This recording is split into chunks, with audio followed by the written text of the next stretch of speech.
Order! Order! You are an incorrigible delinquent at times. Behave yourself, man!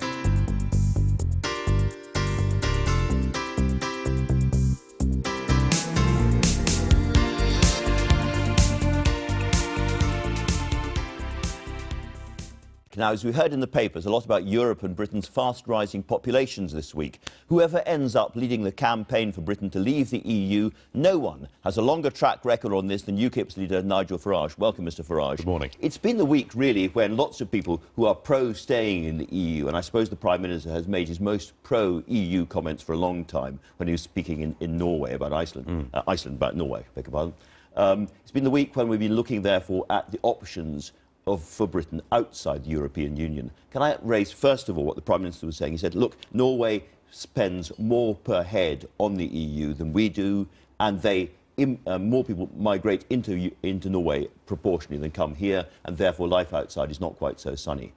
Well, the fact we're discussing this shows you that the renegotiation isn't going anywhere. So rather than us attacking him for his lack of demands, he's trying to move the debate on, actually, in a sense, to the end game. I mean, look, I find it very odd in one way that we're told by British politicians that we're not big enough to survive on our own in the world. And when you see examples of little countries that are surviving on their own, in fact, are much richer than we are, we hear the Prime Minister being disparaging about them, which I find odd. Norway sells 75% of its overseas goods to the European marketplace. It trades with the European marketplace at a premium. It has opted to be a member of the European Economic Area, which is, in a sense, an anti-room for European Union, which means free movement of people, and which means they do pay some money, although most of it actually voluntarily. So we wouldn't want their model. But those arrangements suit Norway. We are a country of 65 million people. We are now the biggest trading market in the world for the Eurozone. They sell us £50 billion worth of goods every year, more than we sell them. If Norway, Iceland and Switzerland can get deals that suit them, we can do something far, far better than that. Nonetheless, a lot of people who might say, I'd quite like to get out of the EU, we could control our borders again, our parliament can be properly sovereign again, are worried about the economic consequences of this. Well, and they're worried partly because they haven't yet heard from people like you a detailed account of the kind of relationship of a post-EU Britain with the EU. What would it feel like? What kind of... How would we... What would we be negotiating? What we'd be doing is getting out of political union with Europe and rejoining the world. You know, at the moment, it's incredible, really. We're the fifth or sixth biggest economy in the world, depending what measure you use, and we're actually banned from making our own trade deals with any other part of the world. I want us to have a simple free trade agreement with the European Union, not to be a member of a political club, not to be subject to the decision of its courts, and to be free. And to be fair, would you want access to the single market? I would want access to the single market, just as China does and every other country in the world does, but I don't want to be a member of the single market, and here's why.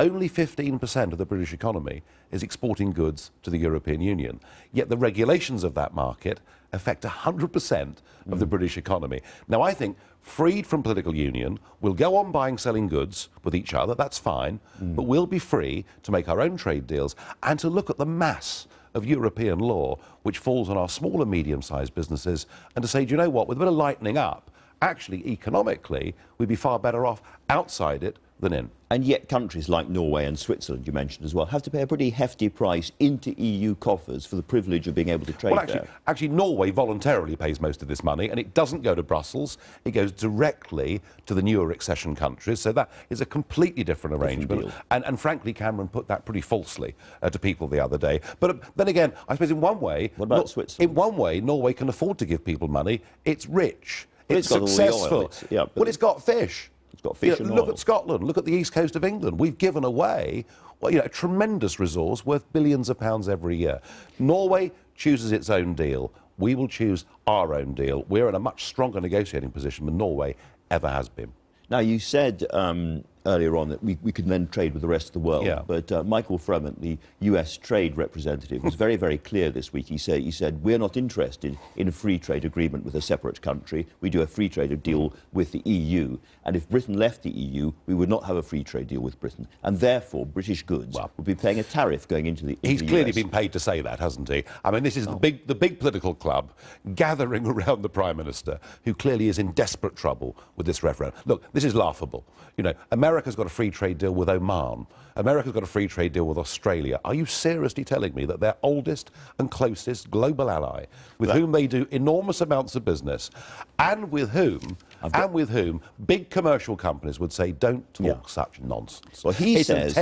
It's an attempt to scaremonger by a paid official, and I don't take it seriously. It sounds quite scary to me. I mean, what he says is, I think it's absolutely clear that Britain has a greater voice at the trade table, being part of the EU, being part of a larger economic entity. We are not particularly in the market for FTAs with individual countries. We're building platforms that other countries can join. We have no FTA with the UK, so they would be subject to the same tariffs and other trade-related measures as China, Brazil or India. Well, it's early in the morning, so I won't tell you what I really think about what he said. Go on. Look, Britain has more influence in the world as part of the EU in terms of trade. We don't even have a seat at the World Trade Organization. We've been asked before to leave the room. El Salvador's in the room, they've got a voice, and Britain hasn't. We will have far more influence globally on trade by being an independent country with our own seat at the WTO, but more important than that, with the ability to make bilateral trade deals. Switzerland has more free trade deals globally than we do, and she's negotiated it for herself. So who's paying him to say this kind of stuff, Nigel? Oh, the State Department or so. I mean, look, you think this is the big guys ganging up on the anti-EU It's the big guys campaign? politically ganging up. But what is interesting is that in the commercial world, this is not happening. That actually the big bosses, like from Nissan, are saying we will go on making cars in Sunderland, regardless whether we're in political union or not. Standard & Poor's say that if we left, we'd lose our AAA rating and they might downgrade. Is this the same Standard & Poor's that didn't tell us about the 2008 crash, that misread the biggest economic collapse of modern times?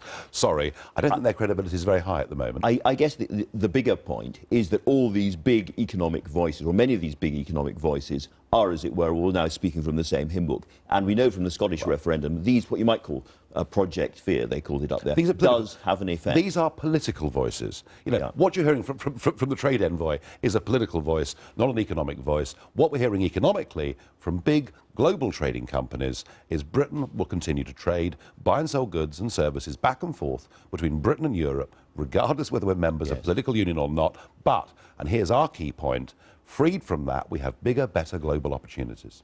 Standard & Poor's also said that it would be worse for us because Scotland would leave. If the UK voted to leave, Scotland would then vote to leave the UK. Do you think that's a serious threat? So they've gone from economic forecasters who got the 2008 collapse wrong now to political forecasters. I think we should ignore them on that too. All right. Let's move to another big story of the week, which was the projected eye-watering rises in the UK population, another 10 million people in a generation. What effect would that have on Britain? Well, I've been saying this now for a decade, that actually a population rising as rapidly as it is quite impossible for our primary school system to cope with, impossible for our health services to cope with. I mean, we already have to build a new house every 7 minutes in this country just to cope with current migration levels. And it's interesting that Theresa May's on today because she's picked up this theme very strongly. It has led to a lack of cohesion and division within our societies. You know, some will argue that if 10 million more people come, our GDP will rise. Well, actually, some things are more important than money, and the shape and cohesion and happiness of this country matters far more. If another 10 million people increase population in Britain in the next 25 years, our quality of life will go down.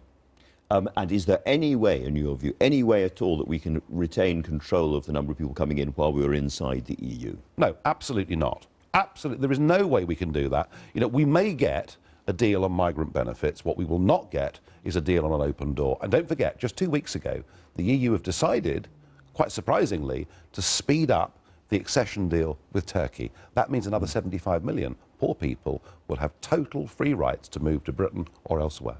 You talk very eloquently on all of this. You'll have seen from one newspaper earlier in the week that Theresa May is the popular choice to lead this campaign. She's the person, it's said, who could bring over dissident Tories, UKIP, undecideds and so forth very popular in the country. How do you react to that? Well, I don't think she can't bring UKIP over because the figures on that were pretty overwhelming. Look, I've been campaigning on this for years. I was very pleased that poll said that I could bring people into this campaign from the Labour Party, from undecideds, Conservatives, etc. The point about Theresa May is this: she's the longest-serving Home Secretary of modern times. She has presided over the most disastrous immigration figures.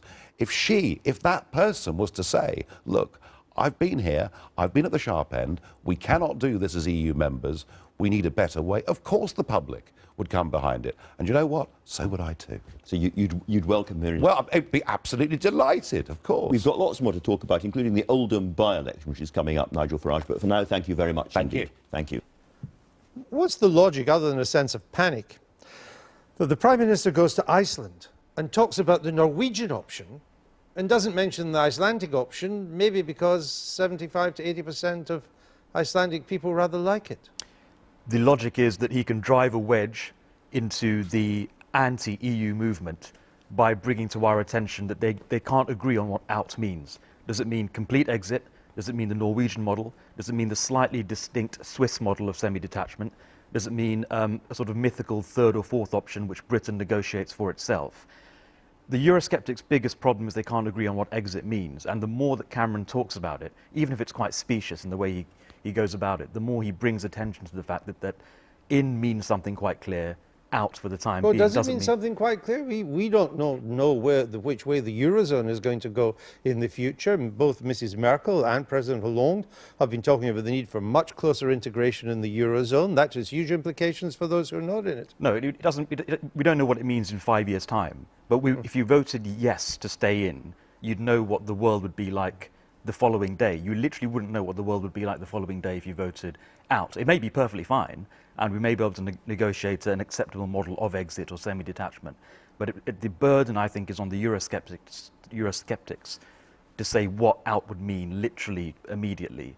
And I don't think you can sustain a referendum campaign without having a strong position on that. Do you detect a sense of panic now in Downing Street about Europe, that they're kind of losing control of the argument and they don't want out, and they're suddenly frightened that, hey, we might end out against our will? I think that's true. I think there was a certain complacency around on all sides of people who were in favour of staying in. That somehow, you know, business, the CBI, common sense, but the polls are going the wrong way.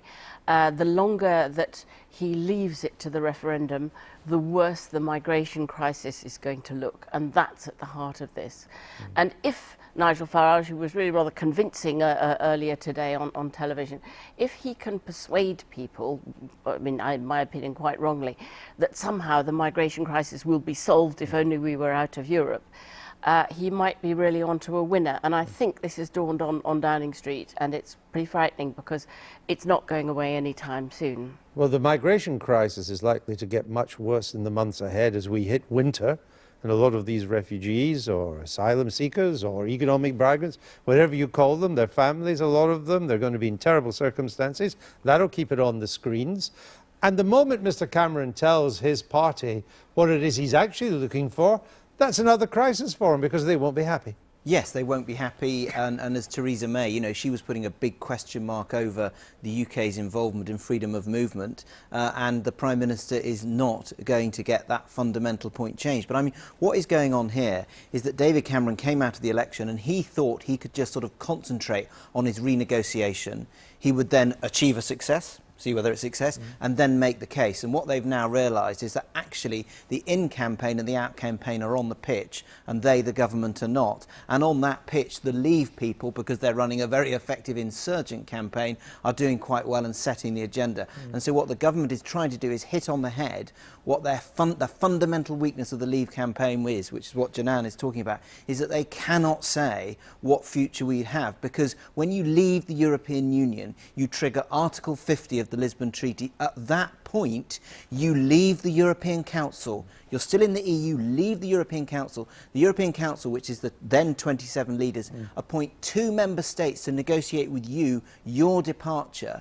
That takes 2 years, and then that is voted on not by you, but by the other 27 on the basis of a qualified majority vote, which means that the UK couldn't count on friends like Germany being able to rally to our support. And what they're trying to say, the Prime Minister is trying to say, is you have absolutely no ability to say what sort of arrangement we're going to have, and that's where they're finally sort of coming onto the pitch. And Mr. Osborne goes to Berlin to make a speech this week on, again, I assume further to outline what it is he wants, or the government wants from the European Union.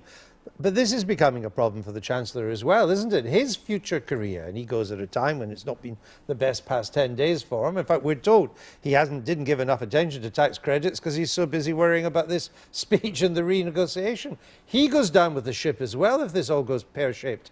I think that's probably a mixed metaphor, but you get my point. Yeah, and it's easy to imagine that the Conservative Party will demand in a few years' time a radically Eurosceptic leader, if not an explicitly pro-exit one, then someone who's degrees of separation away from where Cameron and Osborne are now. So there's a personal political problem there.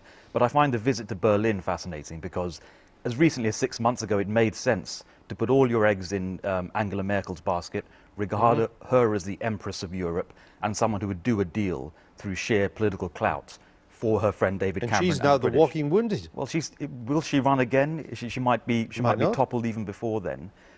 She's in much more trouble than anyone, I think, in this country entirely understands. And the trip to Berlin makes less sense now than it would have done, And what he's going to get in Berlin is what he wants to get, the protections for those members who are not in the Eurozone to ensure that on the rules of the single market they cannot be ganged up on. And it looks like he might get something on there, an emergency brake, not a veto.